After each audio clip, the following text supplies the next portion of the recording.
That time I turned a routine traffic ticket into the constitutional trial of the century.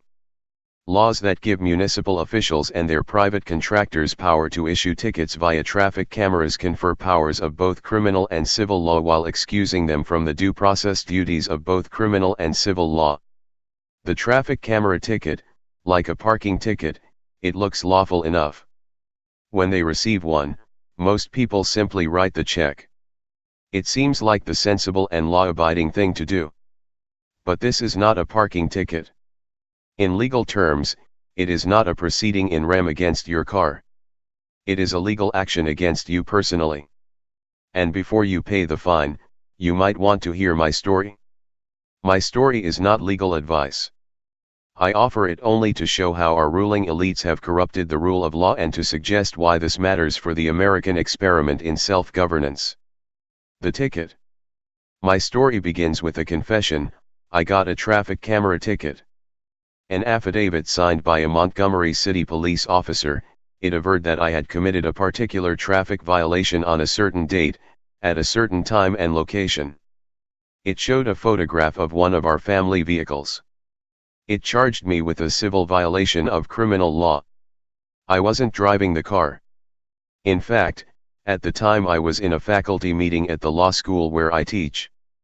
Thus, I decided to challenge this injustice on the principle of the thing. Municipal Court. On the appointed day, I tromped over to municipal court and sat down among those accused of armed robbery, drug dealing, and other misdeeds.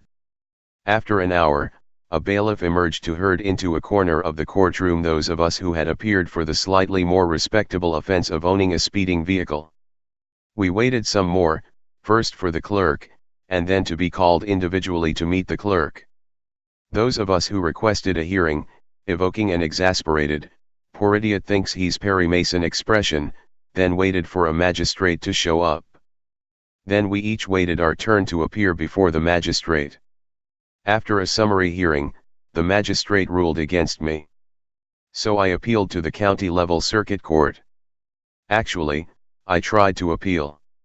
The clerk's office made me wait in the lobby. When they finally saw me, they insisted that I provide a criminal appeal bond. But I wasn't convicted of a crime, I protested. No matter. No appeal bond, no appeal. No, we don't accept checks. Come back with the amount of your ticket in cash. I found an ATM and returned, only to be left waiting in the lobby again. When I was readmitted, I saw a different employee who insisted on twice the amount of the ticket in cash. I left and returned again. More waiting. The city attorney. Next, I called the city attorney to see if she really wanted to go through with this. She did. One does not expect municipal officials to be paragons of lawfulness.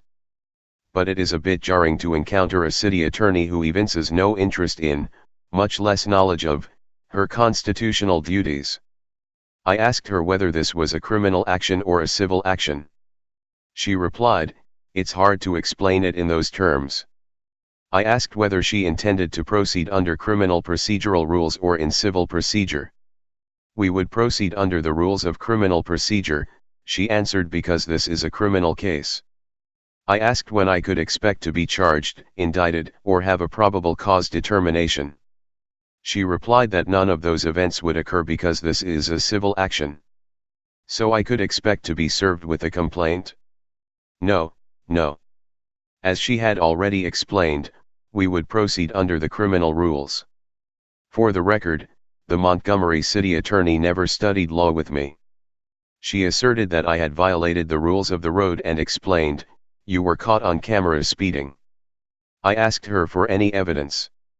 She replied that she did not need evidence. I was deemed liable because an automobile that I own was caught speeding. But the complaint is against me, I noted, not my car. But I am liable, she insisted, because I loaned my vehicle to someone who speeds. I asked where in the laws it prohibits me from loaning my vehicle, and how I am to know in advance that any particular person is going to speed using my car. Agitated by my semantics, she advised me to raise any due process issues with the trial court. Click. This was going to be fun. The trial. Before the trial, I moved to dismiss the case. I wanted the judge to pay attention, so I tried to make the motion interesting. Okay, maybe interesting isn't the best word. It was over the top. I alluded to Hobbes and Locke. I quoted the Declaration of Independence. I suggested the success of the American experiment was at stake. I resorted to superlatives. You know, all the stuff I teach my law students never to do. We proceeded to trial.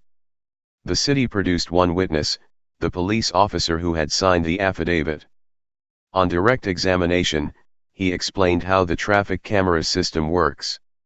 A corporation in another state called American Traffic Solutions operates the camera system, chooses the photographs on which to predicate enforcement, recommends the Montgomery Police Department initiate an action against a vehicle's owner, and is paid for its work.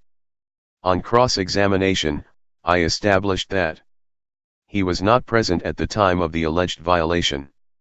He has no photographic evidence of the driver. There were no witnesses.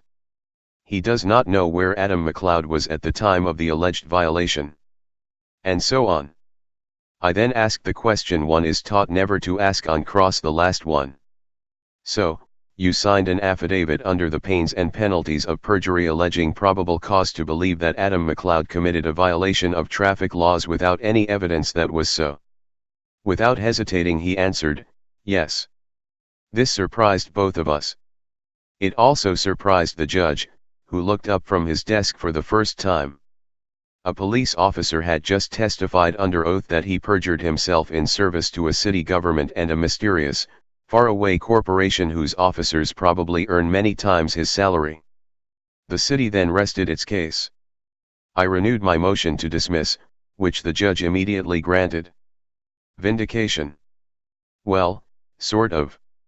When I tried to recover my doubled appeal bond, I was told that the clerk was not authorized to give me my money. Naturally, the law contains no procedure for return of the bond and imposes on the court no duty to return it.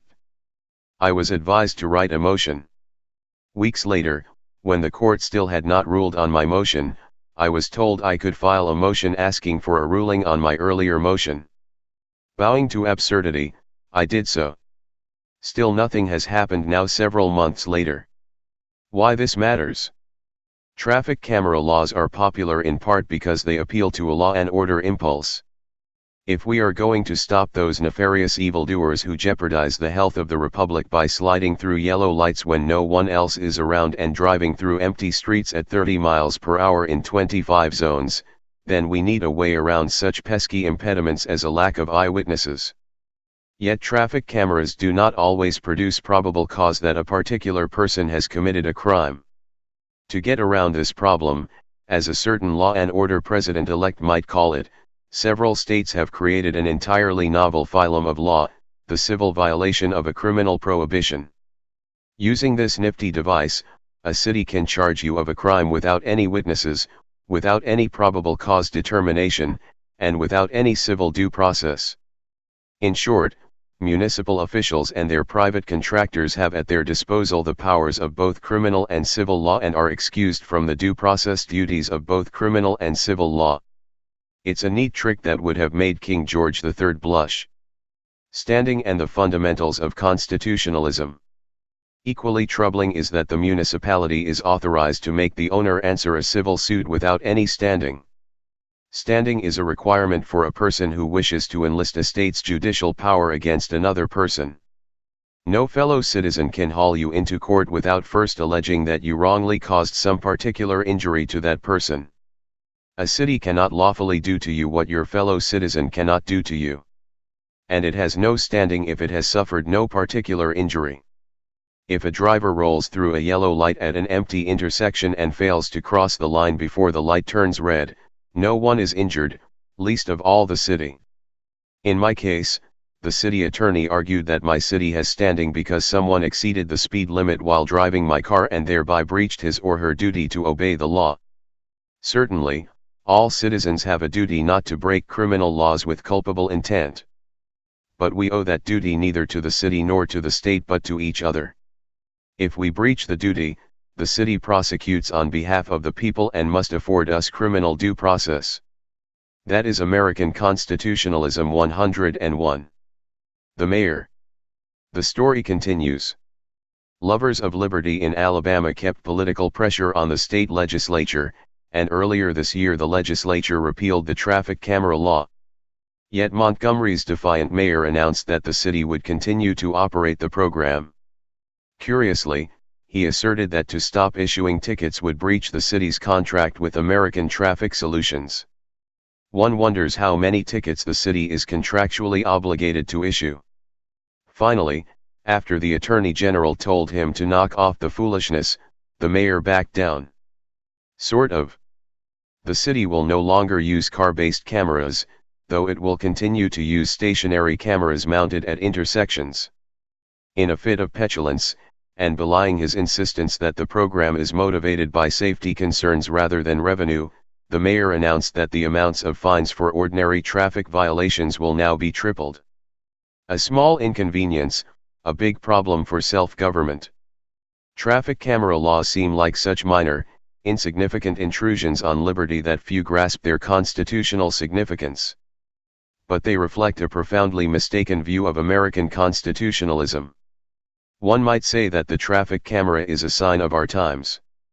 Its widespread use and acceptance reveals how far we have drifted from our fundamental commitment to self-government. When our governing officials dismiss due process as mere semantics, when they exercise powers they don't have and ignore duties they actually bear, and when we let them get away with it, we have ceased to be our own rulers. Adam MacLeod is an associate professor at Faulkner University's Thomas Good Jones School of Law and author of Property and Practical Reason, Cambridge University Press.